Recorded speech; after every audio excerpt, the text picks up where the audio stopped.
কিন্তু উন্নতি কেতিয়াও নহব গতিকে আপোনালোকৰ সহায় সহযোগিতা আজি যিদৰে আছে সহায় থাকক তাক মই কামনা কৰিছো এই ক্ষেত্ৰতে মই কেইটামান কথা ক'ব বিচাৰিছো সঁচাকৈ আমাৰ বৰ অসুবিধাৰ সন্মুখীন হৈ আছিলো যিবিলাক বিদ্যালয়ত আমাৰ অনামিচিং শিক্ষকবিলাকে শিক্ষকতা কৰি আছো তেখেতলোকে এই অসুবিধাসমূহ অনুভৱ কৰিব কাৰণ আমাৰ ভাষাৰ লগত যি তেখেতলোকৰ ভাষাৰ যি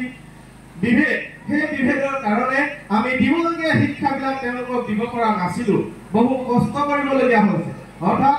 মই যেতিয়া কিবা এটা ভাষা বুজাবলৈ যত্ন কৰোঁ মোৰ ভাষা তেওঁলোকে বুজি নোপোৱাৰ কাৰণে বা তেখেতলোকৰ ভাষা মই বুজি নোপোৱাৰ কাৰণে সেই দিয়া লোৱাত আমাৰ যথেষ্ট বাধাৰ সৃষ্টি হৈছিল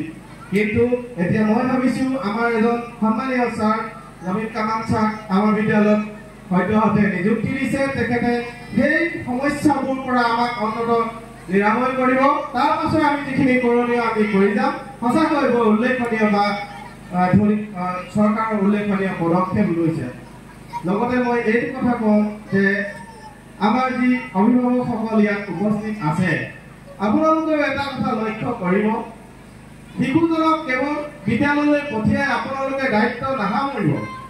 আপোনালোকৰ কৰণীয়ও আছে কাৰণ শিক্ষকসকলে মাত্ৰ ৩-৪ ঘণ্টাৰ কাৰণেহে ল'ৰাটোক আপোনাৰ পায় বা ছোৱালীজনীক সময় দিব পাৰে বাকী সকলোখিনি সময় আপোনালোকৰ হাততে থাকে